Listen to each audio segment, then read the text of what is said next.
it's kind of a normal Sunday. She made a couple of different stops before she stopped off at Union Carbide to give a flu shot to her friend Lori Gemmel. And from there, she went to the Eckerd drugstore, where at about 5:30 at night, she called Lori and told her she saw someone who was giving her the creeps, and said she was going to go back to the office and log out of her computer and then head home. About 12 minutes later, a call comes in to 911 from McGinnis, and she is, as reported, she's in a frantic state. We don't know what's said on the call. We don't know what's heard on that call because that call has never been released.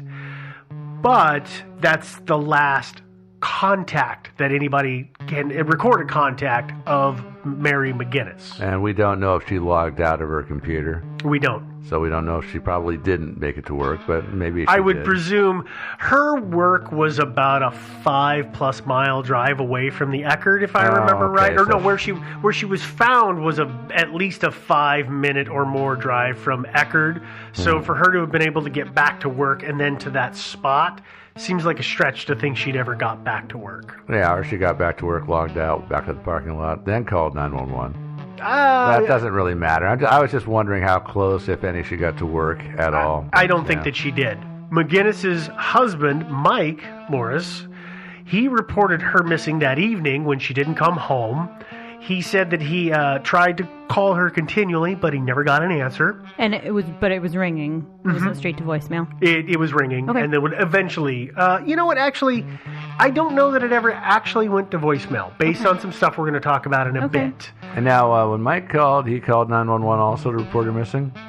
I believe he called the sheriff's department. Most people don't call 911 to make a missing persons report. Yeah. So I imagine that he actually called the sheriff's department directly. So at that time, they were either unaware of the 911 call she had made or... The connection. I think they were unaware of the connection between the two. Yeah, it sounds like. Yeah.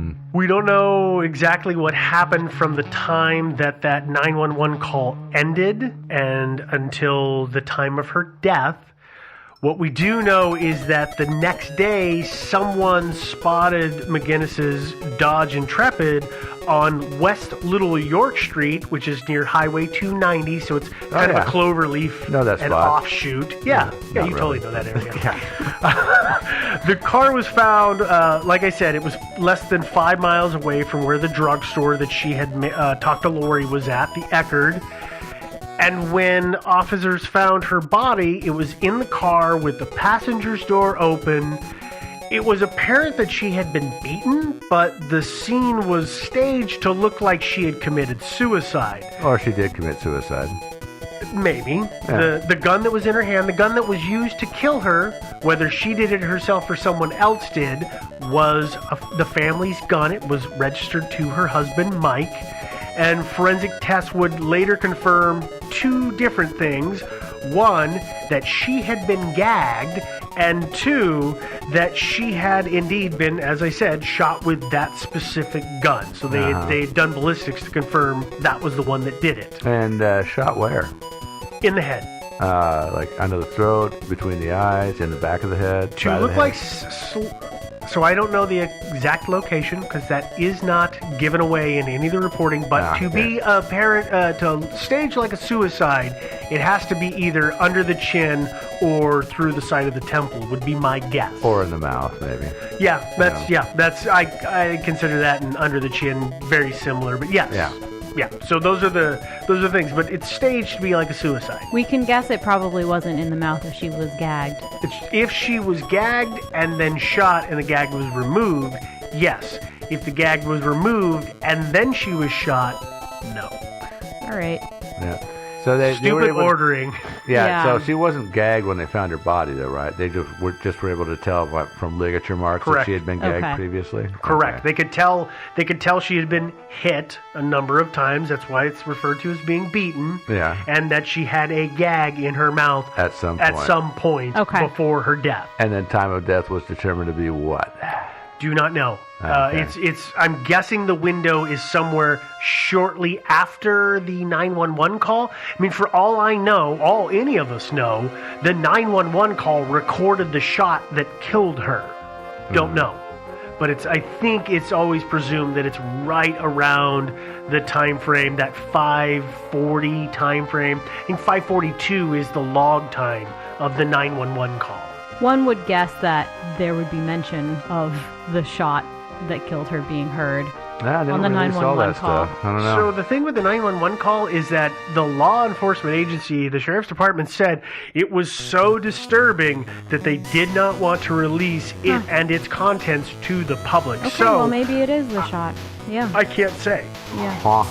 To parrot almost every single place that you'll see this on, Mary Henderson Morris, like I said before, had almost nothing in her life that could have led to her demise in that way.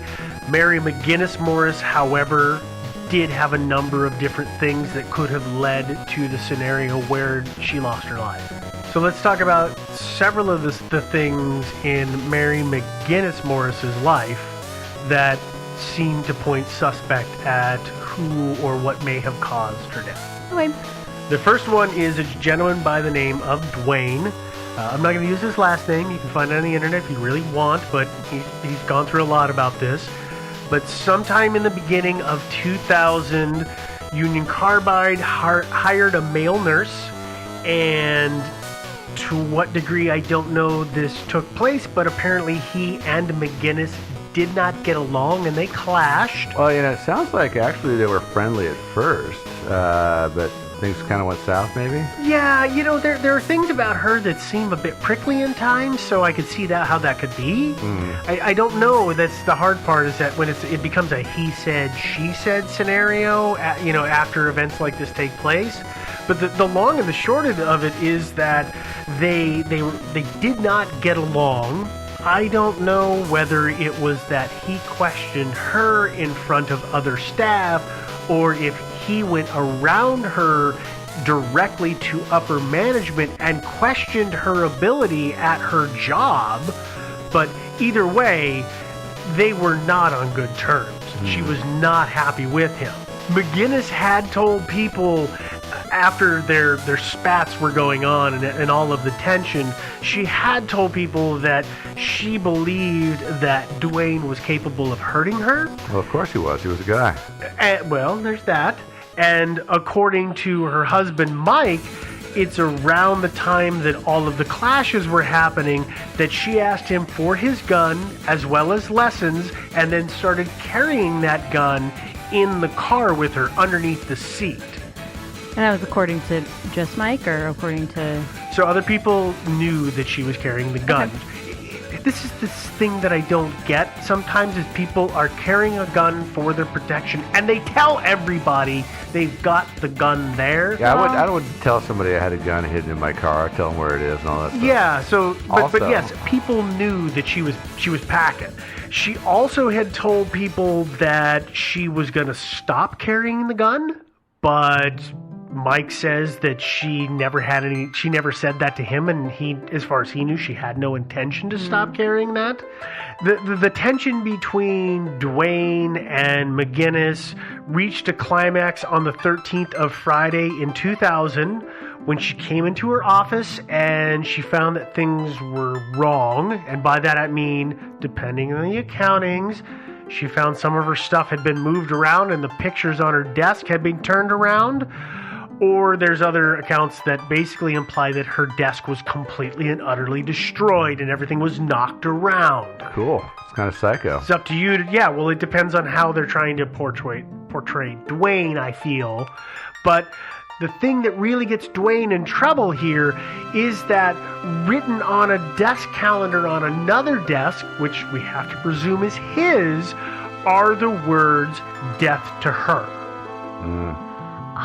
I gotta say that it sounds like a frame up to me. Yeah, I mean, that's super psycho behavior. Well, it's either super psycho on his part or her part. Yeah, on either part. Because, Yes, I mean, true. frankly, if I'm planning on, stalking and murdering somebody, I don't write death threats on my desk calendar at work. Or, yeah, or anything else like that. It sounds to me like somebody was trying to get somebody fired. I would also, but I would also mention, I don't know if this is the appropriate time to have this discussion or not, but I will just say that, she called her friend, who presumably also Lori. knew Dwayne. Yep. And she said some guy, right, she said some guy is giving me the creeps, not, oh, crap, Dwayne is here, and he looks like a psychopath. I mean, if he were actually following her, if it was him personally, one would suspect that she would just name him outright. Lori has said that McGinnis told her on that call from the Eckerd drugstore that she thought the man, she recognized him, and it's implied that he may have been a friend of Dwayne's. So there again, the people will keep working the connections back into place. Of course, it does seem like a lot of people want to believe Dwayne did something here. There's a lot of people who want to believe several people are guilty every time. Yeah. There are people really working to pin this on certain individuals. I'm just going to go ahead and say one final thought before we move on, and that is, not only is that an insane level of crazy for Dwayne to be over a job to like potentially murder someone, but to also rope in one of his friends to be like, oh my God, I hate this woman at work so much. I hate my boss so much that I'm going to murder her. Or hire you to murder her. Why don't you come in on it with me? That's an even next level of insanity. Well, that's called, like creating more witnesses. Yeah. Yeah, and more guys. And we know how Joe feels about that. Oh, yeah, absolutely. We do. Leave no witnesses there, yeah. Okay, so... Okay, back to that. She finds the note, death to her. Death to her. She freaks out. I personally think she was trying to get a PTO day because she gets the rest of the day off. I gotta remember that. Her bosses tell her not to come in on the next day at all. Later that day, Dwayne comes in. He apparently was going to come in to either submit or to check that his time card had gone in to be submitted for pay. It's at that point that he is confronted about this whole thing with McGinnis on the desk calendar. Her desk, depending on the accountings, the level of the escalation of this varies, but he is confronted. He is then escorted out of the building and told not to return. He's not actually fired, just so you know, because he didn't work directly for Union Carbide. Apparently, he worked for a contracting company. And so after a period of time, he was transferred to another facility. So he didn't actually get fired, though it's always referred to as fired. If you read the post from Dwayne himself, he explains that part of it. But they tell him not to come back. So he didn't lose his job? He didn't lose his job. Well, that's good, because frankly, I think that it very likely was not him who scrawled the death threat. Well, we don't even know if it's a death threat, Joe, and we're going to talk about that later. But that's not even really a death threat. That's just like a weird scrawling. Yeah. And it was Friday the 13th, let's not forget. Yeah. There's also, in the depending on the version you read, there's something to the effect of, after they escort Dwayne out of the building, he's at the window banging at it, screaming to talk to Mary McGinnis Morris. I just generally... way more out there. I just generally don't believe that people are that crazy. I mean, there are like people that are that crazy in this world, but generally speaking, I feel like you would, at this point in the story, we'd be saying, and here's the insane history of Dwayne and his life, and how he's been an insane person his entire life. Although, in fairness, you're talking a building, he can't come back in the door because he's told he's not welcome there. But he wants to talk to Mary. It's one of those big ones with non-opening windows. He's banging on the windows, which are thick, by the way, trying to get somebody's attention. And then he has to, in order to make his voice heard, he's got to scream. He's got to yell, "I want to talk to Mary!" And it doesn't mean he's gone nuts. It might just mean he thinks he's still trying to be heard, and he would like to speak with her. So I was going to talk about this later on, but we'll just talk about this real briefly now. Which is, like I said, depending on the version that you hear, Are you going to talk about the car chases?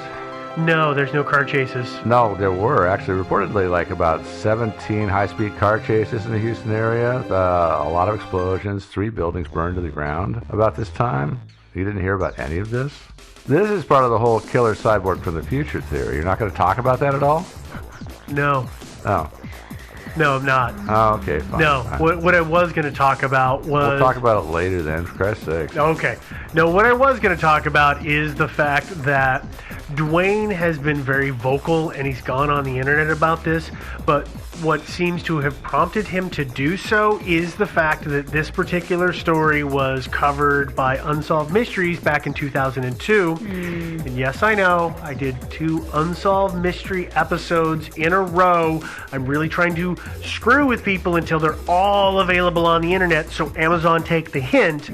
But this is on there, and in that episode, the actor who portrays him does a bit of an over-the-top job of acting out his part of banging on the windows and screaming for her. And that seems to have set him off on his campaign of self-defense, which you will find on many, many boards. Okay.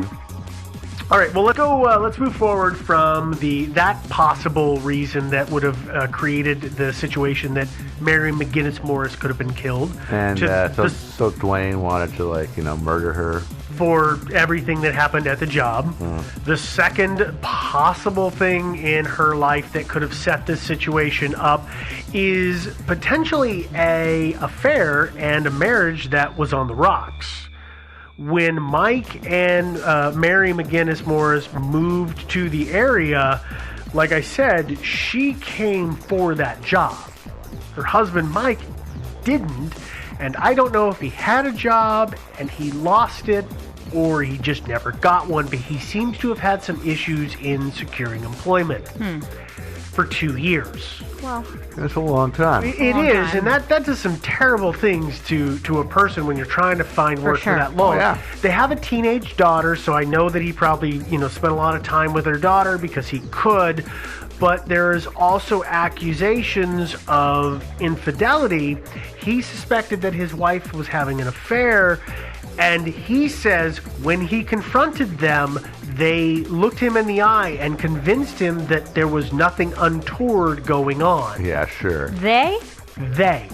I don't know who the second person in the they is, but I also know that some places you'll read that say that McGinnis had confided in friends that she had found somebody and she was in love, but she wasn't going to leave Mike because of her daughter. She wasn't willing to split the marriage up. People do that. They put their own happiness after that of their children in the security, which is normal. Yeah. But that appears to be what she said she was doing it. Well, I mean, there's also puppy love crushes. I mean, when you're with somebody for 30, 40 years, you're going to find a person every once in a while where you're attracted to that person, but when you're married and you make your commitment to the marriage. Hopefully you're bright enough by the time you reach that age, you're not going to actually, move on that. Run after the first thing that seems, sparkly Hopefully, fun. You got enough brains not to do that. Yeah, she's a 39-year-old lady. She should know better. But it sounds like she did. Maybe, At least vocally to her friends. It does, but Mike didn't entirely appear to trust her, though he said he did because he was known to follow her around.